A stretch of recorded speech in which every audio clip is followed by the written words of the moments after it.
Anishima ma ensembia yensa aka na yasone so a enigedie ewo mu ebi apomuden ewo mu ebi saranso na edwadie amahodo so na ebre aso se yede besmo se Paramount News ewo Great Commission TV eso omodian na bora Facebook na kohwe kase yi ebi ewo ehonom eno eye Great Commission TV GH hwe ni na no na o like na o comment we nso ana wa share ama obi foforo so enye bi ahwe saranso na YouTube enwumre ye demu wo honom a wo betimi akwakohwe bi fa comment no fa se fa maye wo wie nso ana wa pia na tikọ ama obi foforo so enye bi ahwe Radio SM online enwumre ye demu wo honom a wo betimi akọ na wakwakotie bi ewo ehonom fasida fama Energard medicated toothpaste wo super paste bia e de atwitwi wo se na boa pa abo wo se no ho ban e de afinyare wa hodo ho de na ene eye Energard medicated toothpaste eno na enwumre mekanfo e de ama se store bia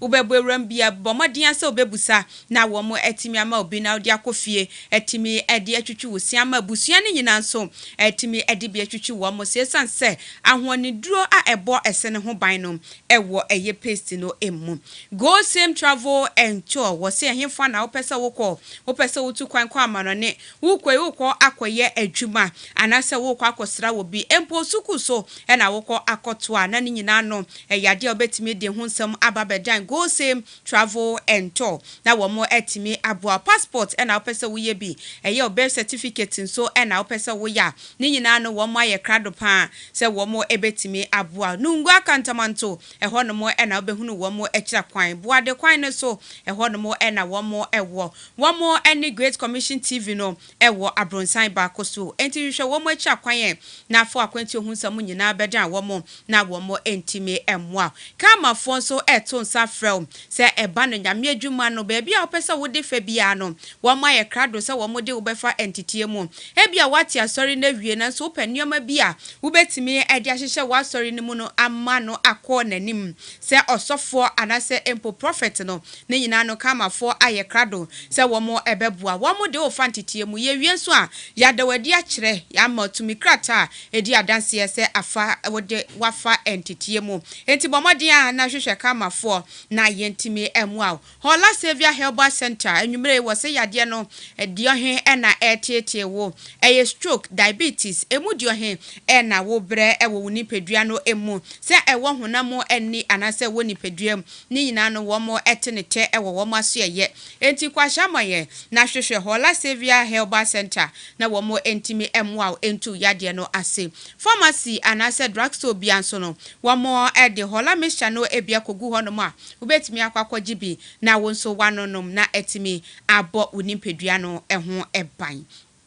Anishima mamidi ede na nekwia acheba atanyumeme na mekenkan ensemu ede amwa yenhwe ensemu no na poso ene na poso epi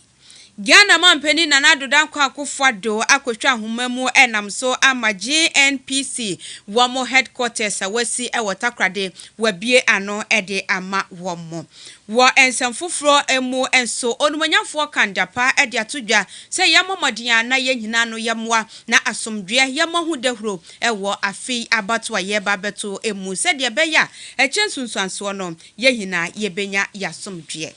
Ensamfoforo emu enso enche ye bia na womo etupum empanifo aya mamre ede atodwa sesese de womo ebiepu afarefo ebetimi akwakwache enam no ebi Do mahene ede ato ni nuanom ahemfo anim se womo modin a ensamu bia eye nokre a ewo se womo eka bia womo modin se wom betimi aka na empo no amanyofo se womo ba na adwuma bia wom beye bia no womo modin se wom be ma womo ebu akonta eno na betimi aboa na oman Ghana yetimi akekere yedo beko enije ensam emunyum tini jo metal wode afutuo akọ ede ama mabunu ye ebi ewo oman Ghana mu ehonso ye na yakenkan ede amount Sudan man no emu sesi ababetodwa se comedy na enyasam ketwa eku wo mo pa hwan na ka sansam we eno so kasie ye de besomo ewo so ma yenyina we so na yentwa ye ho ye ba kasie no ye bedomo esuko ede amount esanse do so pa enigede ewo mu ebi apomuden saranso na omahodo so ede eka ho ebi ye ba sesia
yensan so na yem wakwaba emra kasie yi eso afejibre na tie kasie no enchemu ankasa ye frasie dia na ye frasie ewo Ghana mampani na nadodankwa akofado na so ye na wakwakopie mu ewo takrade emfimfini mantemu anasa toye mantem na eno ena wakwakotwa ahomemu na headquarters awasi ede ama ye Ghana National Petroleum Corporation ayetwa ni tiase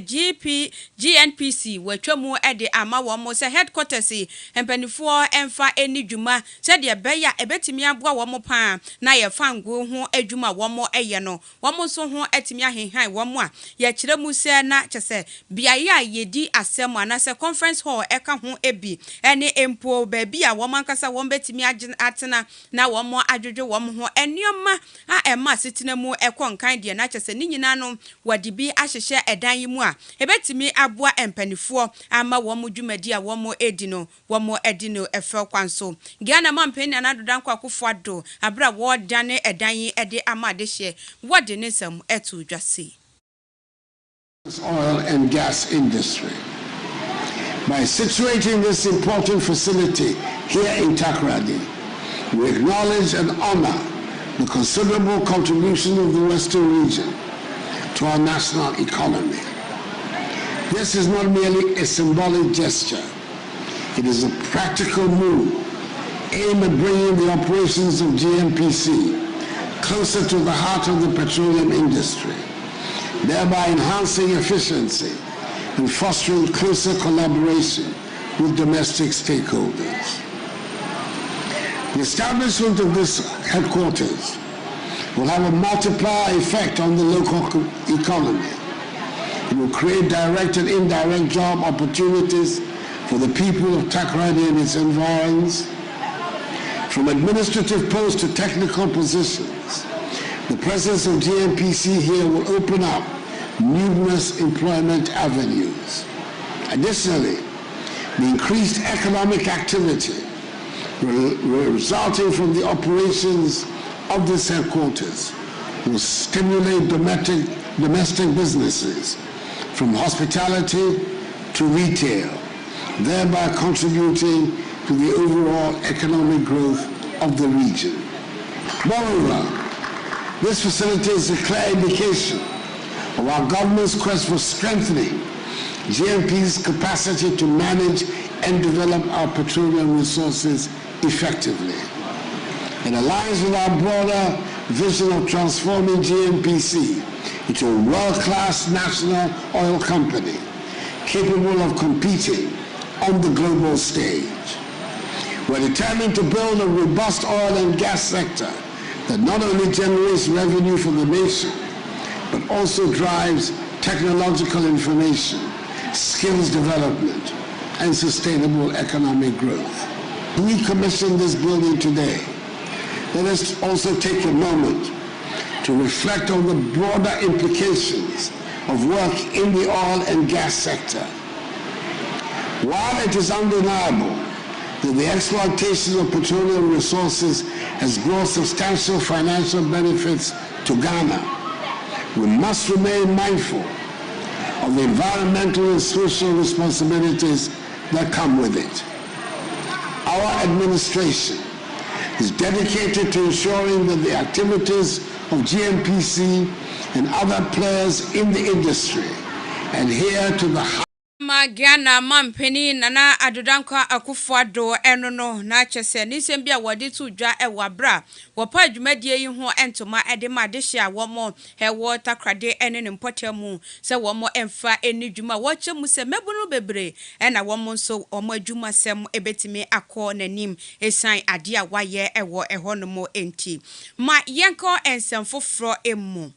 Yeko ensemfufro mu edia na ne enche afeyi mu yebeto aba na yeyi akandifo ewo hanom a eno no mampeni ene aswafo ahodo na yehwe sabre wabeyi pumakwam na December bosome ne da etosonson yako akoto aba ede ama womo ni senti empanifo ebo asomdwe ho dehuro ewo Ghana emu enam so ama eno adwumadie kase ekoso ewo Ghana ya hinkro enkran na eno na etirasema da dwumadi a wɔn edi yeyi eso dealing with misinformation and disinformation election 2024 na kyese eno no wɔn ekyire mu a ensem bi wɔ hɔ no mu ase ye ba beto aba adehye no mu ebi edi tudwa na so sansam no bekom no na nokura bia enimu obi wɔ no mokura na ye mfa nsom ano na wɔ pentem na wɔno edi akwakoto abefu afidie ntintan so a wɔn mu kyire mu se sanuama we nyina no ha adwen pa esan so bi bet no na kyese wɔmfa no se dia etie na wɔno nso atwa bi na wɔde aka ho na kyese obi na nokura ewo mu wɔde beba nokura no na ne de don ye hu no se eye nkontompo bi ebe hu no se na afa mente me ho ase ede aba eno nam so enti ama Minister for National Security Ora Kandapa ede atudwa se sanuama we nyina no yenhwe na yentu ye hofo emfiri ho se de ebe ya 2024 abato ye kwakotwe asomdwe ebetimi afa ne ntoma pa efra na oman Ghana so etimi akọ nanim dwumadie ya se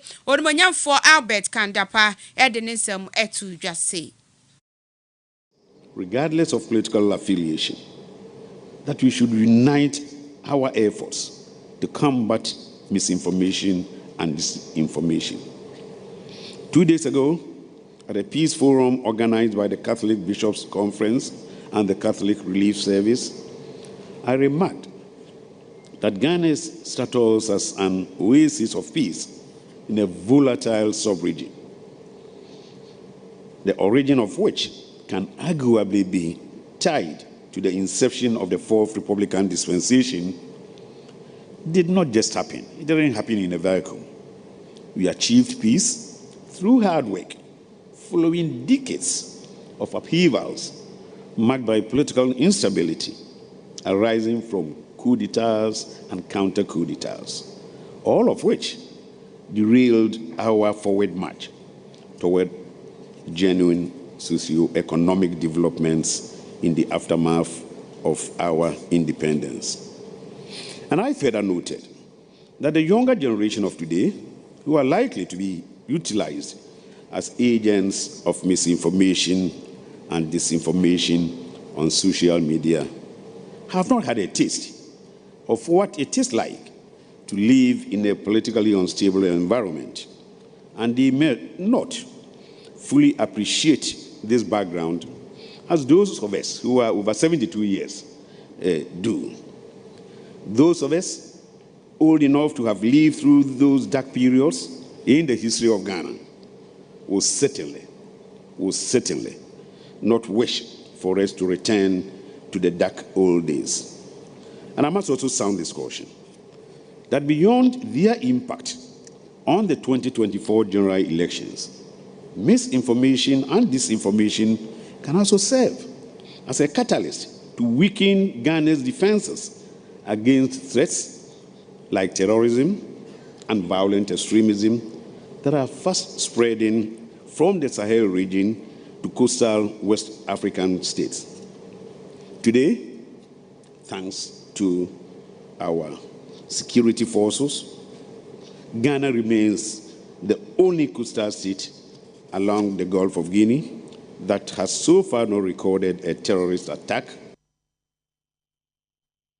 Andapa enono afutuo enkonfamo bia na yemmo asomdwe hu dewro se de beya abatuye ebetime aye jojo na dwumadie kro ya se na Inspector General of Police Owura Akufo Dampare wono so ejina simpie so ene adehye no mo ekasa ye titiriwo ene ensemtwefo na wode etu yenimu se yemomodin a na yenso yede na ebimu wo hodom a radio stations and TV stations ahodo no asam no beto hodom a wo mo pentem breaking news na wo mo de nam so saa wo mo na ekwakọ breaki ama obia atibi entino asam ne bakra na wonye mu nhwehwemu ehunu se asam no eye nokre ana enya nokre ne dia ne se wode nam so na wode akwakoto abonten wo behunu se abato komisa de ne dia beba no na ene no emo ebra wo behunu se addition mu bi kasa se ayi abato komisa wawiam ne dia keka ho wo kire mu se afi sa dia no wo mo empe bi e wo man Ghana mu asam ne ba bomodin a se obeye mu nhwehwemu ehunu mu nokre ansana wo de akwakoto abonte na enkonkoba se obekwa akobreaki na fedie ekire no ede ensunsuanso bone ede ebeba ntititiriw ensemtwefo wo mu ntu wo mo hofo pa na wo mo emwa aposifue ema fiya bato no enkoso jojo na asomdwe emfa ne tumapa emfra. And it's being fought. You have people attacking the people who are fighting it. So the question that I want to find out is that what do we want as a people? Do we want to be on the side of right, or do we want to be on the side of wrong? Or we are so confused that when it suits us, we decide where we want to be. We need to look at this and look at it carefully. Now coming back and looking at it from what we have seen, it is the realization that it is a whole of society problem, a whole of a community problem, a whole of a nation problem, and more importantly, a whole of global problem. So what does that mean? It means that we need everybody to be part of the solution and not to look at the issue as something meant for somebody else to deal with, which has become something that we are so fond of. It is noted that sharing is caring, but when it comes to misinformation and disinformation, sharing is not caring as soon as you receive it. Sharing becomes caring when you have processed that information, repackage it in a manner that will bring hope to people than to cause mayhem. So how do we do? You receive the information, assess it, and if you are not sure, there are always sources that you can cross-check to find out whether that information contains potency. And if it does not, you still have a responsibility to share it, but not the nature that it came. Ama na enye ora posi sahene IGP wono ena hunu se wo kasa no wo kiremu a yemwa aposifo na wo mo entimi enhwe na wo mo moban na empo no yenso ensam no kura wo mu no yemfamra bonti se de beya abatu komisa ede ne de ba enkonkoye asem foforo na emfa enkofa menteme ho asibia emfa emma ehyanse Ghana de ya asomdwe mai enti afi 2024 abatu ye ba beto no asomdwe nko a ena ye pe yenko ensamfofro emu na omangana mu afibia no yatupum said ya ebeya ebetimi aboa na enamo no womo adore ewo epunim die susu anso betimi aye mpanifo ene yekopo a na yenya bi dia ba adwaman so na adehye no mu enya bi ato ni senti dwumbusumi emu ena empanifo womo etupum abosumi baako eno ena oswafa wono ena ehwe ensuomunam ho ensam so mami Mavis hawakum sinsese waya amamra ni amane a wachira mu sesese de womo abie pono de ama afarefo a womo ebetimi akwakwache nam se de da womo eye nena na no na wodi afutuo akodi ama womo se womo modiana enka ne de bi na womo eye se womo ede light ne de keka ho enioma bone de kopo no womo ebejae se de etie no womo mane nto aso saa wo kopo akone se de etie na enkonkofa enioma bi eni ewudro bi enkonkogu epunimu ese wo kwakwache nam na wo kwakokum nam na waba abaton eno no se empanifo ensa so mu a waso ebeye hye ankasa na ensamwe wokogina eye Adan West district no emu meche enkraimantemu hanum ya ena wokogina ya wode ensamwe etudwa wobie epo edema afarefo se womo betimi atwa womo adwuma so. Gratitude to everyone who has played a role in making the 2024 closed fishing season a success. Your hard work and dedication have laid the foundation for prosperous fishing season ahead. Let us move forward with a renewed sense of responsibility and dedication to conserving our precious marine resources. May this season bring abundant catches and prosperity in the fisheries and aquaculture sector. On this note, I officially declare the opening of the sea for fishing by the artisanal and inshore fleet. God bless us all. God bless us, the fishery sector. God bless Ghana. Thank you so much, and I really appreciate your support. Enya na Mavis hawa kumsin ma me enono hono ena biepo ede ama oman Ghana farefo se womo enkopo nkwache na mfamra adwaman so ye July bosome ena womo etumu na chese bosome ba ko pepepe ene August ye yewuramu ena ye bie epono ede ama afarefo yera so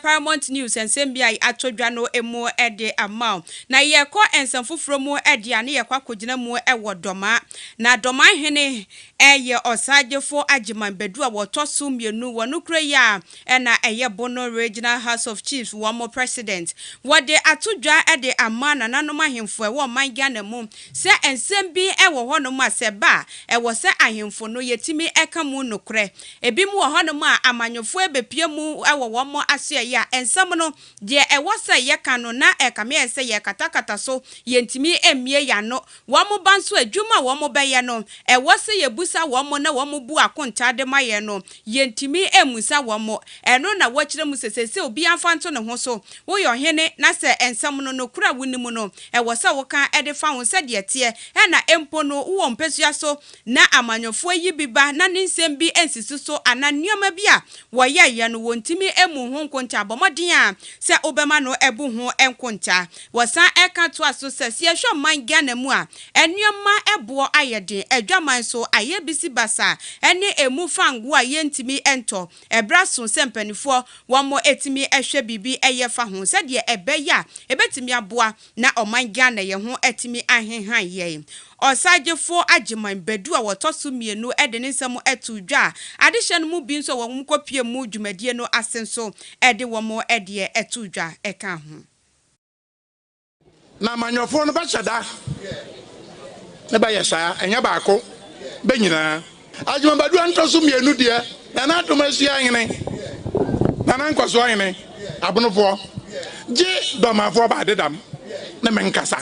obiya baba batena konya no so ade e ho ye a honya no meka wo ye ba mamu a madwuma ba gi afirimensa ma gi firimensa na didi obiya wo batena so na ugidi se wontimi nya ne ye nhwe na nkoye ya ma na nya onwonwa ntedoma ngro ana ba bia ntebia mebe mawitam mabotja ama wa hu se ade na onye de onkoye okoye su amede meka na makamfo akwa na no mesi sansika 15.8 akaka krabi na du 16 nana cement ewraje ekofo emra ofri so nana no e ACDs 50 pesos yewra mahama ofri so no e 16 CDs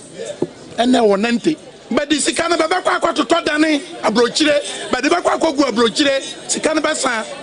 nana esa enya wo nana jana nya wo ne ya baba so sa enya nana dumasu anyene yewura ne ya de baba no so nana sa asemi na ekama kuma sa na dumasu anyene nana kwame mponso otoso mienu one ne hema nana kamea tumutu ene na tranko bina eje ye nan tumu se ye meboa emadumasu yakuru no na ye ayemfo maako enan ena na namponsa ne na tranko jade yesi akonwa so ena me ne mehema ye beye eye nkoso hene ne hema ye wodumasu na me kai 37 years ago na me share nyin sa ena miura na kwa me mponsa otoso mi nu dumasu hene yedini si akonwa so ka asabe madumasu aye krabehwe na wabɔ mmɔden ayɛ die nipa timu yɛ na ɔma bebree na ayɛ te yɛn so yɛbɛyɛ kakra na de asɔpɔto na ama na amamu no atumi akɔyi nti no yɛwɔ adeɛ bi ɛfɛ ne sɛ the 7 years development plan of Dumasua yɛ lanche no ɛyɛ 7th of January 2024 dumasua ena womo ediye na womo edi dumasua hene esi akonwa so ena osagefo agimambedu otosumienu wode ensamwe etudwa emadihye no monso ede womo edie eka ho ma yenko ensamfofro emu yekokopie mu ewo emfimfini mantemu ye commander ehonomo ena yeko akogina na eno beye emfie kakra enie ena abandada wode eye commander sugar factory edi kokosi honomo a na anka Ghana yehwe se yankasa yebetimi aye esichire yi ebi ewo ye mayi emu na eno ena womo edi factory kokosi honomo no na chese fofia ntoata ena yetu abandada efri so ema foforo eba betina akonwa yi so na eno ena adihye no ma womo ewo commander ene ne mpotemu wo mabo mampeni abo besi dey na chese ye factory no esi hodom a wo mo enya ni dwuma bia e wo honom ene ye wokọ honom a adoe ne ba na wo mo te ho wo mo ejeje wo mo ho agro saa ene pemire pa obehunu na wo ne nam honom a emoa ena edi agro e wo factory honom wei ene ye koda sore ya enre ya dia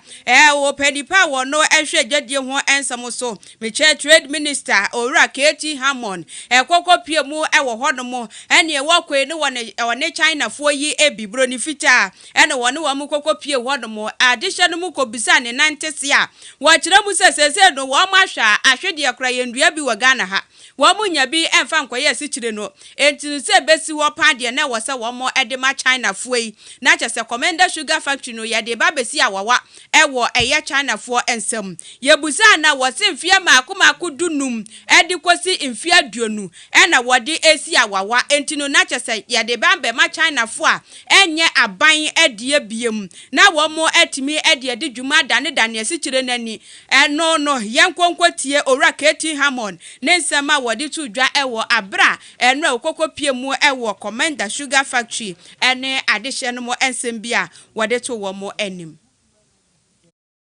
Question for the minister to determine. They would sign a contract in which they will commit to be giving the government of Ghana so much money. So we will be looking to be receiving our money. If they run it or they don't run it, we should be receiving our money. But I think it will be in their own interest to make sure that they run it properly to be able to maintain it and, of course, pay us our yearly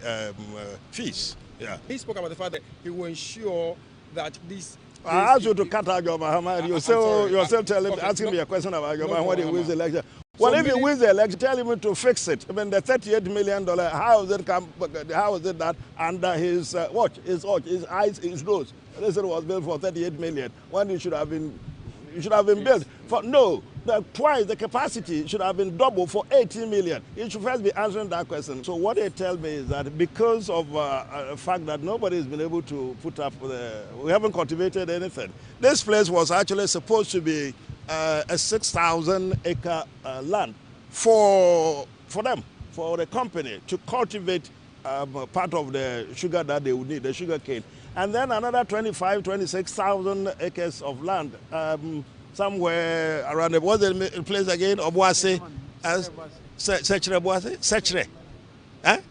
Sechere Himan, and then another is Obuasi. So my Obuasi is what? Sechere. You tell me he can pronounce the word. Sechere Obuasi. You're allowing the Indian man to pronounce Obuasi. Sechere. Can he pronounce it? When you are standing there and you are looking at me. Yes. So another 25 or so thousand acre land,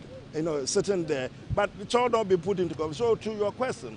initially, they intend to bring in this sort of crude sugar to refine. So we should be getting some refined sugar through here until such time. And I think from the documentation that we put together, they would require about a maximum 3 years. But they will start immediately. But I think it was from 6 months. Yes, we will see the shoots coming up, and then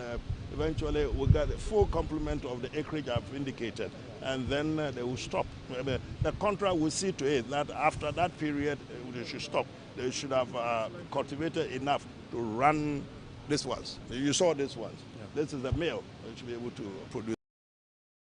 Owura Katie Hammond wadene samo etu dwa ewieye na wono de woba ne nkran a waba betina baabi a wote na adehye no mu bia womo ewo commander mekire emabunu a ewo hodom a womo efre womo ho se concerned resident of commander enso ama womo hu minuso na womo ede atudwa se eba ne commander sugar factory na esi honom achepa na empo no aban yi waba betina so a wokọ emfie nwotwe se wobeye ho adwuma anka waba beye enti no se wontimi ma meye ho adwuma wonyai na eye factory no ensi honom na se de bia no womo ani tua no womo hwe saa ene wom kogina wona mo yi mfoni nkura anka beye na se won betina honom pa ama ora Katie Hammond ene nimpanifo etimi adane eye factory ede ama West Africa eye Agro Limited se womo fa nkodi dwuma pa de ene lalai enya de womo ebeye saa de no womo nsoso sokura se wokọ na wakwakoye wadwuma de ne yakọ na koye na se pa won betina commander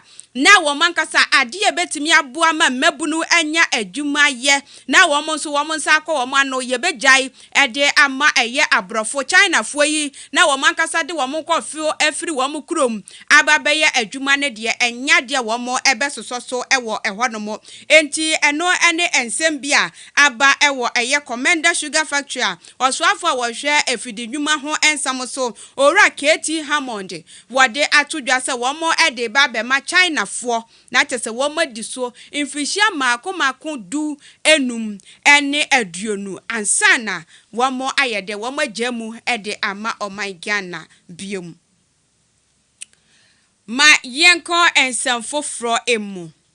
encha ye bia ena ebebeto dwa se okopie mu ewo damango ene ne mpotemu a wo mankasa wo mo mahene eye ya bonwura bi kotonu jewu suala a wodi kan ede ebabeto dwa kura eye nsamtwafo enhiemu a wo kire mu se ora Samuel Abujinapo a wono ene wopanipa wono ena hwe ensase ho ensam so ewo man Ghana mu no chese ensem bi ewo hono mu eda ne ntem a wone no asase ho ensam no wo twitwa wo mo anemu ewo hono mu a ha adwen papa yie enti no se ebeya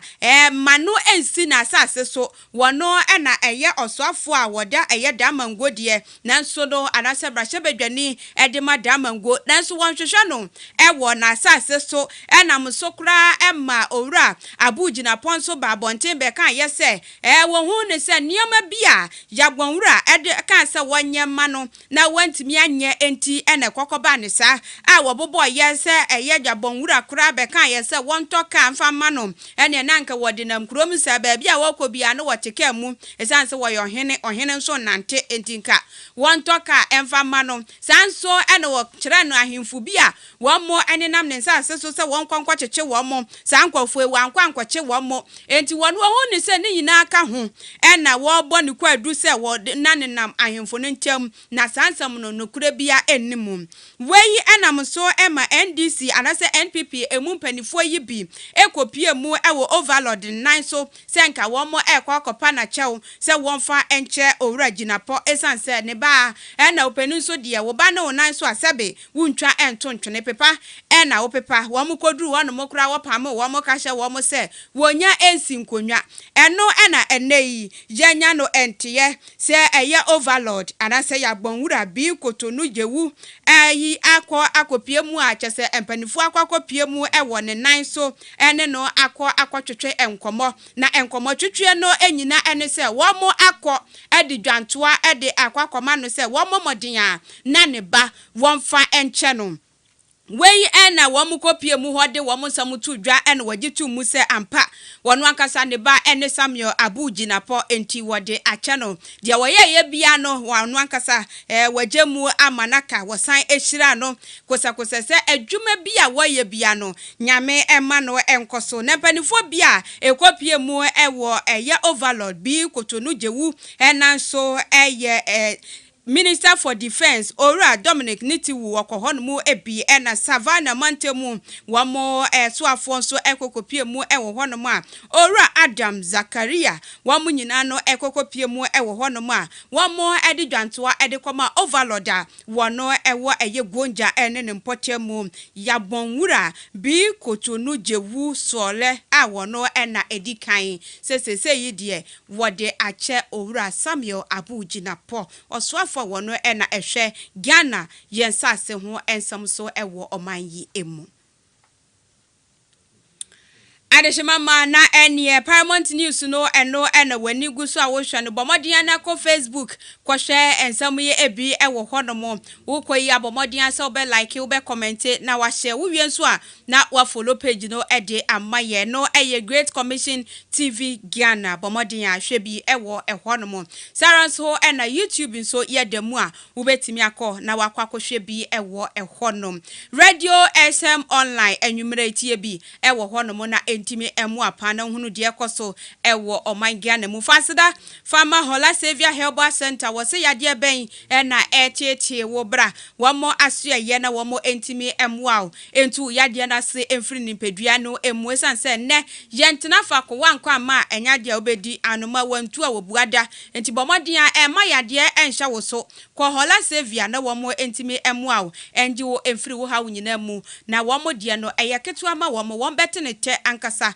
yade ahabanuro ema wo no na kyese yade mahinsin so efefa wo nuama mu ebehunu baabi poten ya yade no ehye na yatimi ama wo ano edro ura pharmacy bia mu anase drugstore wa na herbal shop nso a busa Hola herbal mixture no ebi na eno nso nonom na entimi emmoa ensiesie wo nimpedua no Go Same Travel and Tour wasefo akwantu ho nsam nyina bedan wo mo ehemfa na wo ko se wo pese wo tukwan eko eye Poland Canada Italy baby a wo pese wo ko bia no wo mo aye krado se wo mo ebetimi aboa eye sika kitu bi na yeje na yetimi aboa wo kwa kwaye adwuma nso dia na ene watede ankasa yede wo ko amo akwa kwaye adwuma na chese plane ticket bibia no ya na yefa ebi nso wo hono ma wo ni birth certificate wo pese wo babaye bi anase mpo passport na wo pese wo babaye ni nyina nso ye ewo yaso ye Go Same Travel and Tour ya wonungwa kantamanto ya ni Great Commission TV no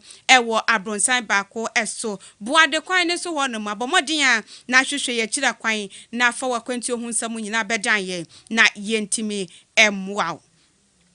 ma yenko ensamfofro emu empanifo ede ababetu dwa se ye free epo emu entoye no sese no ye ababeto eye epom mekire eye ye bush ahodo no sese no ye ababetu ma eno no kwaye no ye makwan ema obia enkonkowura mu enkonkokum eye wiremu nam emfa emma Ghana wo mu kire mu se free August ya de kosi December de na chese ya bra ye de tabono atoso a ye mpese ye behunu obia so wone nam ye kwaye mu se wo kwa akwache enam anase wiremu nam ede aba edwaman so ema obi atobi womo ekire mu se yache a ema sese no wiremunam no womo so womo ani aba omo ho so enti womo akodura kire enti no yatumu for bosome enan wei na chose womo so aba fie se de be ya ukofoforo nso a ubenya bi na wode aba fie womo kire mu se wo bia yensa be so mu se wonam eye kwaye mu se wo kwakotutuo anase wo suma fidie ede akwakoyi nam no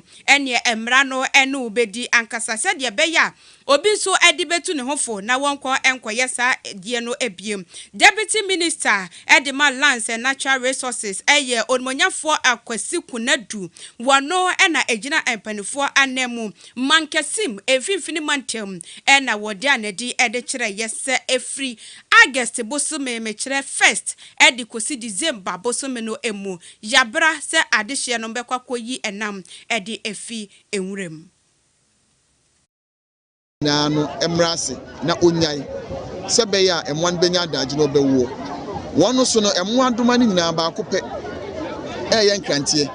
na akwanya wo ho ma se ubetimi akono ayeden wakwa akokum because on the owododo impo eno no wo se wo je ho broni be kan se license ye ma ho tumi krata eche se obetimi akokwa ye mu akokum sa aboa ne nko a ije be se wo bia se sa abre idie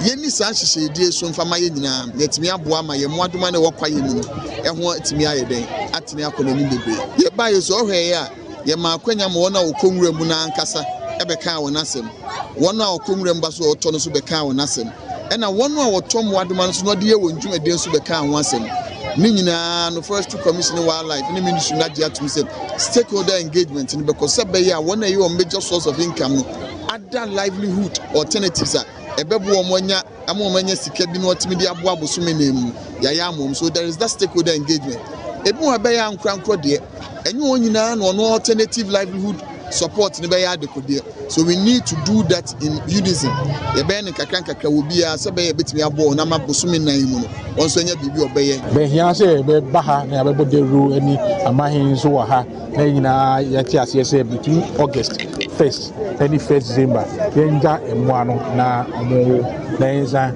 ɛnya bebree na yɛ continue in trading in wildlife nipa bebree ɛnya sɛ mmoa yi as protein etumi edi bi nso decorate zoos e mankofo kɔ hɔ ɛkɔhwɛ ne nyinaa yɛ good ba ɔmo nyinaa yɛ hanti ɔmo nyinaa no mo nya tam awo na ɛsa na ɛkyerɛ sɛ yɛhwe adeɛ kɛseɛ ɛno nti na yɛtumi ɛhyɛ that's a close season back by law 1st August to 1st December yɛnyan ma ɛmo ane wo then we come back in later part of December to continue our business. Bɛyɛ 8 forest reserves wɔama license dɛ wɔnyɛ dɛn wɔnkɔm wɔnkɔhwehwɛ gold a metena ha yi mesan so nyim dɛ 15 wɔnsɛ ne yie 8 wɔa grant wɔn license for exploration 15 wɔn applications go hɔ a wɔreyɛ dɛn wɔrehwɛ mu na sɛ yɛyɛ dɛm a na ɔkyerɛ dɛ mmoa wɔn tebea na yɛyɛ dɛn yɛresɛn nti sɛ dwumadzi a yɛgyina ha yi sɛ ɔbɔkɔ yie ɔbɔkɔ no dɛ mmerɛ yɛpɛ dɛ ɔyɛ no a yɛretu wɔn a wɔkɔ mmoa no fo no na yɛretu wɔn sɛ a wɔsɛn mmoa no wɔn tebea no wɔn so yɛretu wɔn fo wɔn wɔde no mpo no ɔno na ɔkyerɛ dɛ ɔnyɛ koraa nti yɛbɛsrɛ dɛ mbra na wɔayɛ dɛ wɔnyɛ exploration wɔ mining reserves another wɔn grant license ma wɔn mining forest reserves yɛbɛsrɛ dɛ yɛno deputy minister for forest wɔn san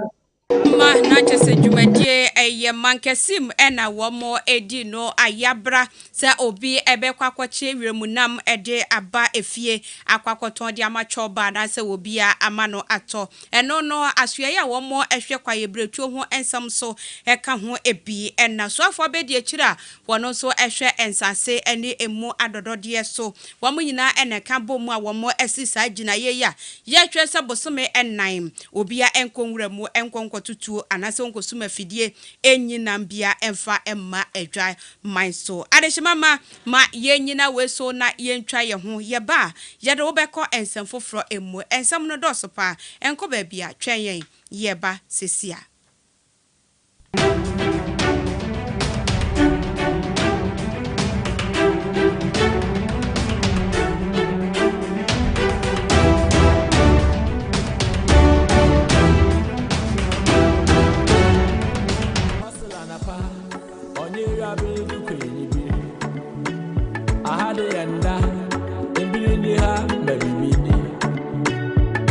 Sensa, moye jumanu didi. Intina beliye, babiliye na keme didi.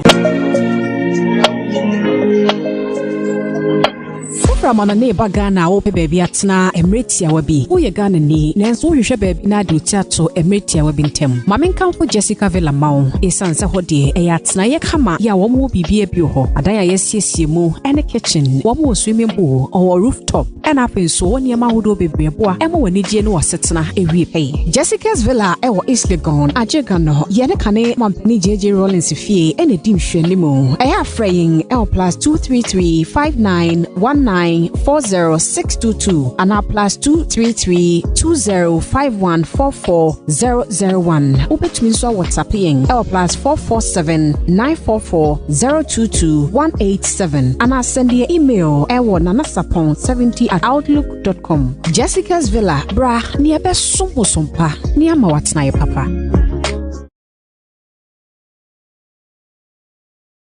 We are happy to introduce a new live viewing app from where you can watch all of our TV programs live 24 hours. To watch Great Commission TV on your mobile phone, install the Great Commission TV app from Apple or Google Store. Open the app and tap on Watch Great Commission TV to enjoy our TV programs and live broadcasts. Your words are true, you never lie. You can also stream our radio broadcast from the same app. Tap listen to Radio SM or Radio GCF to enjoy our 24 hours live radio broadcasts. Great Commission TV app is available on Android and Apple Store.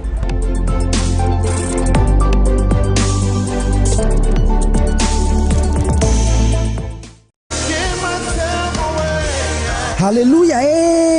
Nyankopon tumi wo so. Nyankopon wo sra e wo so na se wo pese wo kope emu nimdie se ne be ya obetuma ye adwuma wo wiye brei mu a make Kamfo Center for Apostolic Ministerial Apprenticeship kama ene dia mawo. Center for Apostolic Ministerial Apprenticeship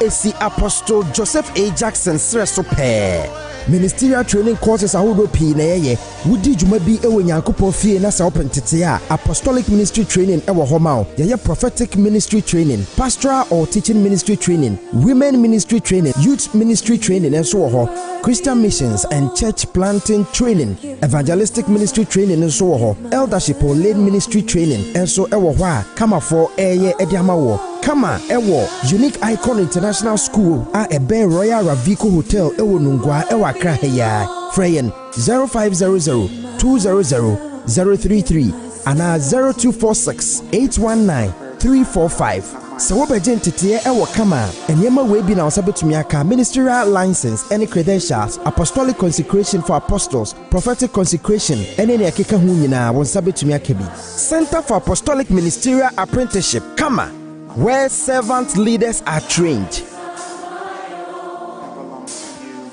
Oh yes! A brasso say we beba o diet so person yen training no abem e kwan na bie ejira mede the Ayam Media and Professional Institute echrewe the Ayam Media and Professional Institute eye bia ye tete nzantwefo e mo be yen nzantwefo mapa ye de wom kra ne say practical ne 80% and a theory eye 20%. So we wanted to hear what the Ayam Media and Professional Institute are. You be more kwa ye intention our Great Commission Television and I so Radio SM Online and now radio and that TV station yeah actually wo my Ghana and titiana yedema ono ebine graphic design, motion graphics, video and audio editing, camera handling, TV and radio presenting, communication skills, media law and ethics, media production, news writing, editing and reporting. It is a JHS nwe and now SHS and now push yapon say university akwenya ne da oma and ye men say adajo Fred the Ayam Media and Professional Institute CA that was 0544 713 929 and now says 0500 200 033 and now with one office what Great Commission Television Nungwa Cantamanto Omobe St. Michael Primary School, the Ayam Media and Professional Training Institute where professionals are trained. Shannon say Singapore is accredited by the National Schools Inspectorate Authority Nichomutia from Nasia.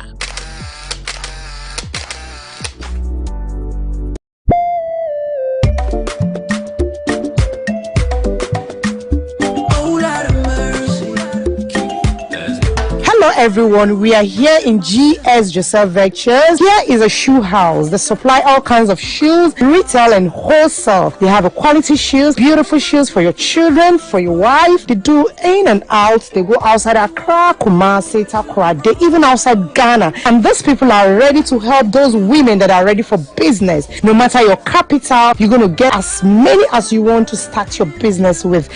You think say I go leave you?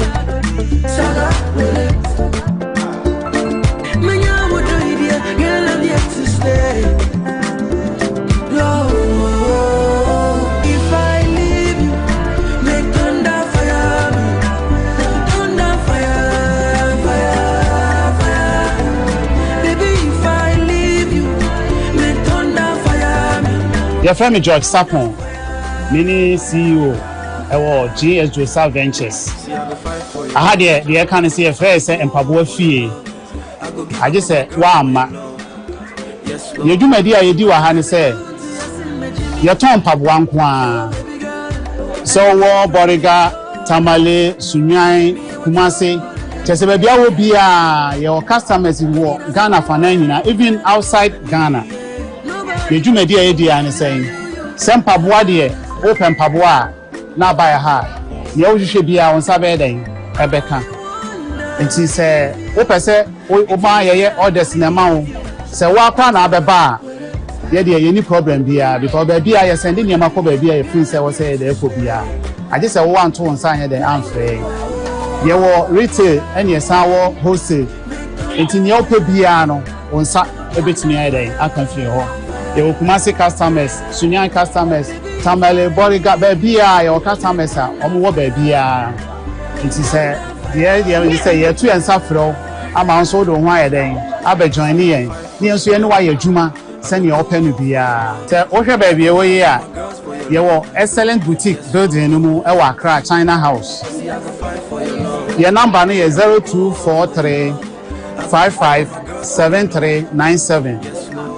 0243 557397. Send your offer for Nasia. Who your numbers no? I was here. No offer. For number no dear friend. Offer me and I'm heading. You know Becassa. Nani o pese unya efri ohobiano. Watch them. I'm suma yen sa pepe di ayede. Edi amama.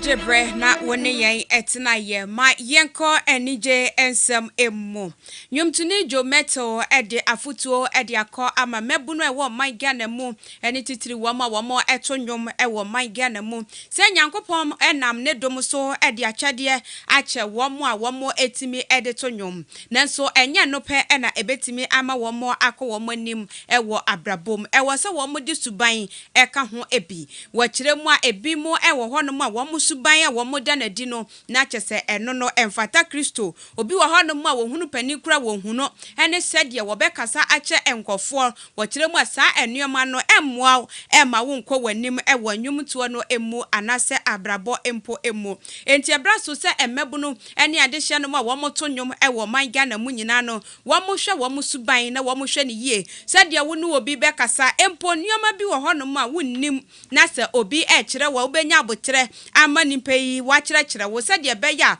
wonso wodi bi ebeka adwuma wo ye no eho eba ne se talent ne dia nyankopon ede amamo nanso no ewo se mudi suban eka ho ebi suban pa eno pe na ebetimi ama wakọ wanim ewo wonwumto no emu na onwumtuni jo metal ede ensam kopie mu ewo UK ewo abra dwumadi a wo mo edi efa no enwumto ho na mpanifo etoto na no efa no ebra wabo ene baabi a wakọ okono akwakoduro na wo kire mu se ahombrase ene empo no suban pa eka ho ebi na ma eneyi wakọ okoden Yenko on my hood was so ensem emu na Darfur region eno ewo Sudan mino emu ye mantemu ahodo na ewo Sudan no mu ebako na eno na food security organizations say one more ede ababetudwa ewo honomo echemu se ukọ honomo dia na chese ekomankasa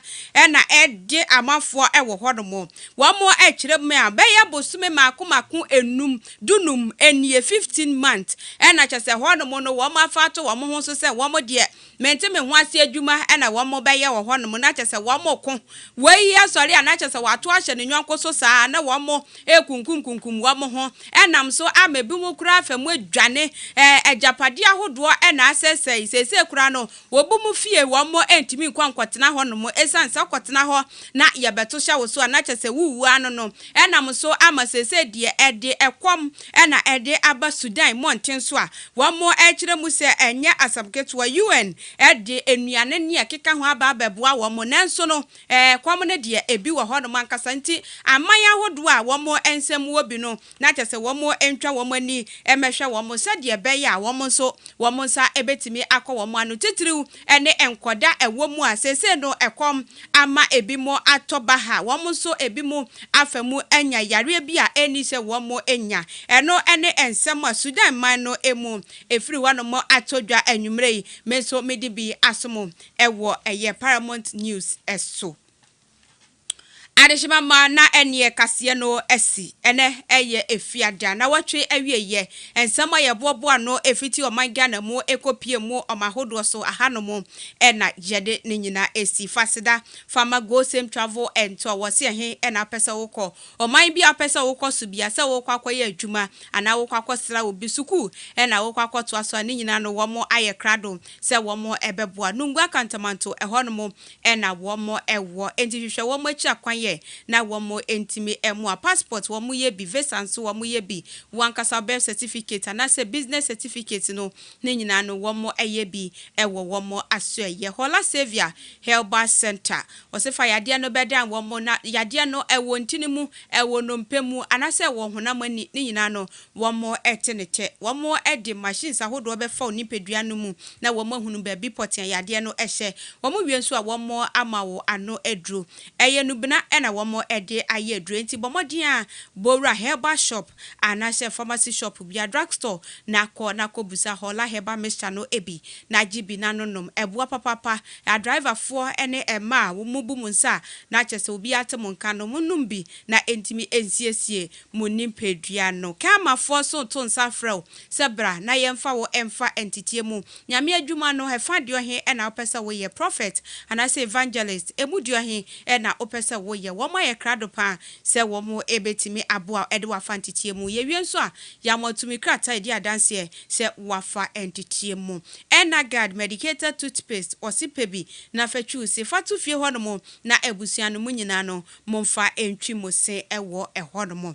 Almo eni adwumeku anwumre wombo machidom so masen ema mede Paramount News ebrewo ewo Great Commission TV eso asida enconfirm obi bia se wo hwe me ewo fie Facebook YouTube baby a wutie me hwe me bia no anwumre meda wase papa team no so yada mu ina se production MCR camera mu ina no yada wase papa eye midin ede na nekua achereba atame ena anwumre me bo ensemu ede ma se Paramount News ewo Great Commission TV eso na say ene eye na wotwe awie ye hwe ho so ye bon ho ban se de be ya edwoada ye besan ehye mu awo hanom na ye no atwetwe nkomo ya hwe de ekoso ewo oman Ghana emu ye wa mo ne hwa adeshi yakramo